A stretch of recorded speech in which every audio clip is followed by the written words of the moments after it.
Hello everyone, welcome back to the my channel. I hope you are doing well.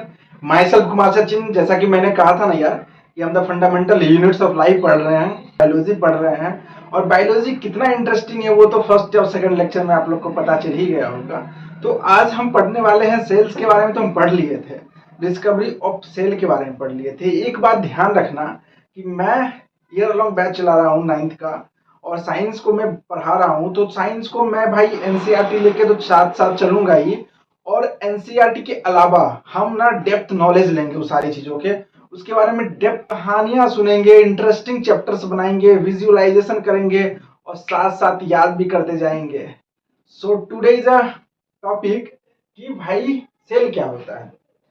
Cell हमारे शरीर की सबसे छोटी और रचनात्मक इकाई होती है, सबसे छोटी इकाई होती है। सपोज दैट एक बिल्डिंग की सबसे छोटी इकाई एक ईंट होगी, और इस मार्कर का एक सबसे छोटी इकाई, इसको अगर ज्यादा से ज्यादा छोटा करेंगे तो एक एटम मिलेगा।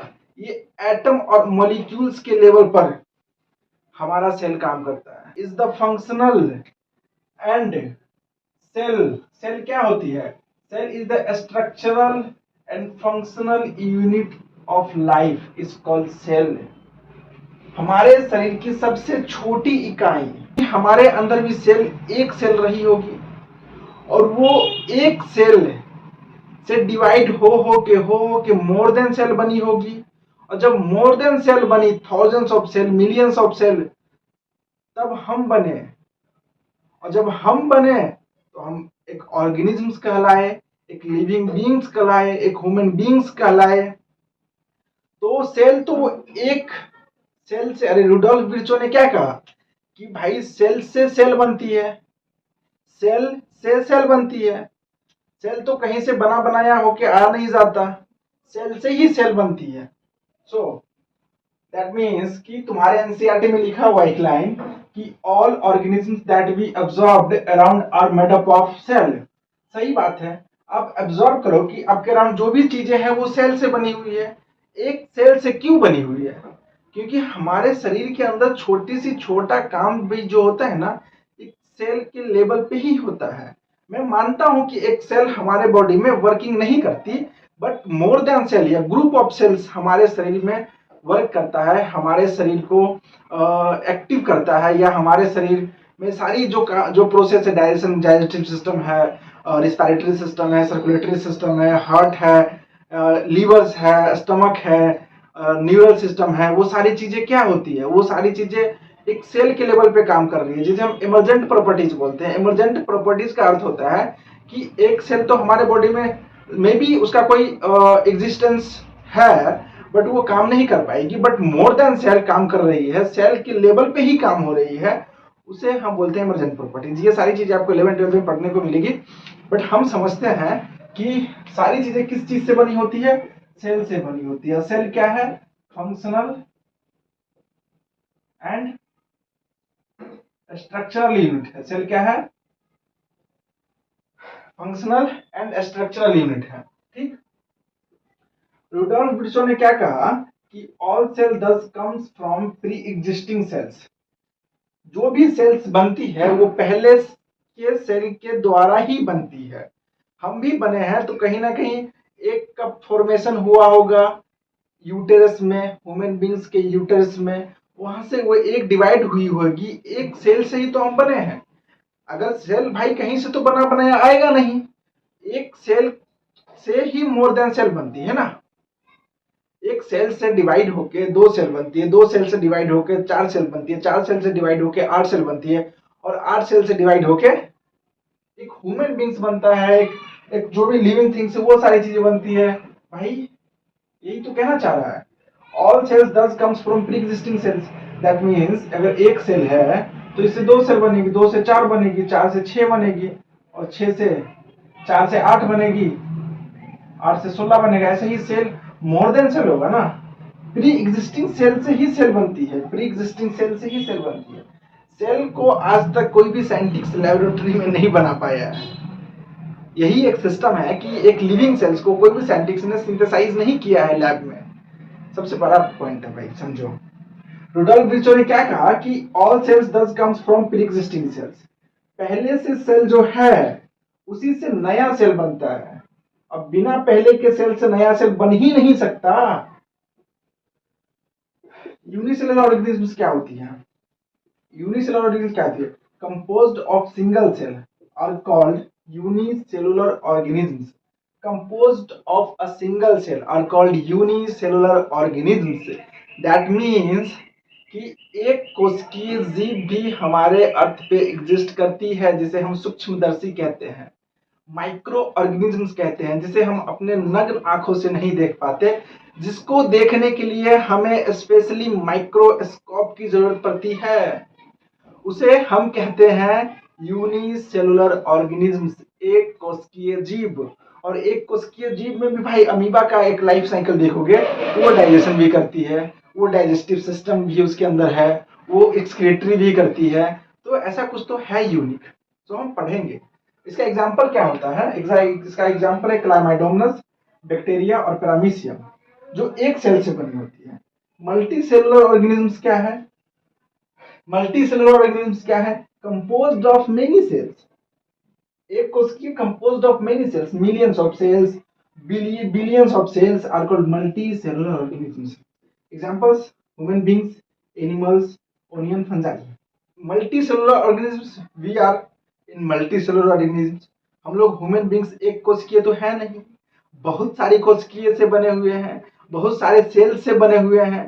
तो हम लोग भाई मल्टी सेलुलर ऑर्गेनिज्म्स हुए, जहां पर एक सेल नहीं बल्कि millions of cell, billions of cell जो हमें बनाती है, उसे हम कहते हैं multicellular organisms. That means एक ईंट को हम यूनिसेलुलर ऑर्गेनिज्म कह सकते हैं, क्योंकि वो एक ईंट है। और जब हम एक बिल्डिंग को प्रिपेयर करते हैं, एक पूरे बिल्डिंग को एस्टेब्लिश करते हैं, तब हम उसे मल्टी सेलुलर ऑर्गेनिज्म्स कह सकते हैं। तुम समझो, तुम समझो, तुम समझो, ये एक ईंट है, इसे हम यूनिसेलुलर बोल दिए।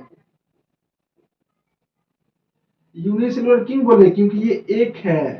और मान लो, अरे भाई बिल्डिंग बन जा, चलो भाई, कुछ तो टाइप से बना, चलो। ये घर है जहां पर एक बिल्डिंग है। ये भाई एक ईंट से तो ज्यादा लगा होगा, इसमें एक ईंट से ज्यादा लगा होगा, मोर देन ईंट लगा होगा, मोर देन ईंट लगा होगा। इसे हम क्या बोलेंगे? Multi cellular organism. Multi cellular organism, ठीक। यहां तक समझ में आया? यहां तक समझ में आया? अब नेक्स्ट देखो, रॉबर्ट हुक बाबा क्या कह रहे बारे में हम लोग ने पढ़ा था कि रॉबर्ट ने क्या करा भाई, रॉबर्ट हुक साहब ने क्या करा कि उन्होंने एक एक डेड सेल को खोजा, उसकी डिस्कवरी की। और वो एक कॉर्क था, और जो स्ट्रक्चर उन्होंने देखा, वो स्ट्रक्चर हनी का लाइक स्ट्रक्चर था, जिसे उन्होंने सेल कहा। सेल का लैटिन वर्ड होता है, सेल का लैटिन वर्ड क्या होता है? सेल का लैटिन वर्ड होता है कंपार्टमेंट। क्या होता है? लैटिन वर्ड क्या होता है? कंपार्टमेंट। और उस कंपार्टमेंट को ही रॉबर्ट हुक ने क्या कहा? सेल कहा। Robert Hooke was the first person to discover the cell in 1665। Robert Hooke first person थे जिन्होंने डिस्कवर किया था सेल को। कब? 1665 में। He was the first to use term cell. और रॉबर्ट हुक ही ऐसे व्यक्ति थे जिन्होंने फर्स्ट टाइम सेल वर्ड को यूज किया था। और फादर ऑफ साइटोलॉजी, साइटोलॉजी जिसमें हम सेल के बारे में स्टडी करते हैं, उसे हम साइटोलॉजी कहते हैं। उनका क्या, रॉबर्ट हुक ही फादर ऑफ साइटोलॉजी है, याद रखना। The absorbed the cell observed the cell in a cork slice with the help of primitive microscope। उस टाइम पर पुराना माइक्रोस्कोप रहा करता था, तो उसमें ही रॉबर्ट हुक साहब का उतना, उस टाइम पर रॉबर्ट हुक को दिखा होगा कि भाई इतना इतना एडवांस दुनिया है नहीं। जो ही प्रिमिटिव एक लेंस वाला माइक्रोस्कोप है, उसमें देखो कि क्या क्या सिस्टम चल रहा है, और उसी से हम सारी चीजों को एनालाइज करके उन्होंने डिस्कवर कर लिया एक डेड सेल को, जिन्होंने कॉर्क में देखा। ठीक। Second thing, Anton van Leeuwenhoek के बारे में कहानी आती है कि एंटोन वन लीवनहॉक ने फ्री लिविंग सेल्स को देखा। फर्स्ट टाइम लिविंग सेल को उन्होंने डिस्कवर किया था एंटोन वन लीवनहॉक ने 1674 में। 1674 में एंटोन वन लीवनहॉक ने फर्स्ट टाइम लिविंग सेल को डिस्कवर किया था। और वो डिस्कवर जब उन्होंने डिस्कवर किया ना, तो वो एक दुकान पे बैठे हुए थे। जब वो दुकान पे बैठे हुए थे और वो भाई बारिश हो रही थी, वहां पर बैठे हुए थे, दुकान था उनका, दुकान चल बोल रहा नहीं था, और बैठे बैठे उनके दिमाग में ख्याल आया कि यार पानी को उठाते हैं। जो उनका एक एडवांस माइक्रोस्कोप था, जब तक उन्होंने अपने उस टाइम पर 17वीं सेंचुरी के टाइम पर उन्होंने आविष्कार किया होगा अपने माइक्रोस्कोप में। उन्होंने पानी उठाया, पानी को अपने माइक्रोस्कोप में जाके देखा, उसमें कुछ तो चल रहा था। जो कुछ चल रहा था ना, उसको उन्होंने कहा कि भाई साहब एनिमल क्यूल्स बन गया, मतलब कोई वाइट एनिमल क्यूल, जो कि जंगली जानवर जैसा कुछ तो दिख रहा है मेरे को, वो चल रहा है। फर्स्ट टाइम उन्होंने बैक्टीरिया सेल की खोज की थी। फर्स्ट टाइम उन्होंने बैक्टीरिया सेल की खोज की थी, और वो भी लिविंग ऑर्गेनिजम्स, लिविंग सेल को फर्स्ट टाइम 1674 में बैक्टीरिया सेल्स को खोज करा था एंटोन वॉन लीवनहॉक ने एक एडवांस माइक्रोस्कोप में देख के। और ये जो फालतू का बहस चलता है कि एंटोन वॉन लीवनहॉक साहब बैठे हुए थे, दांत खोद रहे थे, भाई ऐसा कुछ कहानी है नहीं। कहानी रियलिटी में मैंने जो बताई वही सच है। इसे मान लो कि एंटोन वॉन लीवनहॉक साहब बैठे हुए थे एक दुकान के पास, बारिश हो रही थी, बारिश के पानी को लेके गया, माइक्रोस्कोप में देखा, माइक्रोस्कोप में देख के जो चीजें चल रही थी उस माइक्रोस्कोप में, जो लिविंग थी, लिविंग सेल थी, उन्होंने उसे क्या बोला, वाइल्ड एनिमल क्यूल्स बोला, जंगली जानवर कुछ तो दिख रहा है। और जब वो चीजें डिस्कवर की गई तो वो बैक्टीरिया थी। और फर्स्ट टाइम एंटोन वॉन लीवनहॉक ने किस चीज की डिस्कवरी करी थी, बैक्टीरिया की, जो कि क्या थी, लिविंग सेल्स थी। समझो, एंटोन वॉन लीवनहॉक 1674 में first time notice free living cell, first time notice free living cells and discover the free living cells pond water for the first time. And first time किसकी खोज करी थी, bacteria की। उसका क्या नाम दिया गया था, animalcules. And he also discover the protozoa, sperm and RBC, जो कि क्या थी, एक लिविंग सेल है। लेक्चर कैसा लगा हो बताना। और भाई साहब अगर लेक्चर अच्छा लगता है ना, कमेंट कर देना, लाइक कर देना, सब्सक्राइब कर देना, और ज्यादा से ज्यादा शेयर करना। तो मिलते हैं नेक्स्ट लेक्चर में। इससे भी धमाल लेक्चर होने वाला है इसका, इसके आने वाला जो भी लेक्चर होगा। तो चलो बाय, थैंक यू।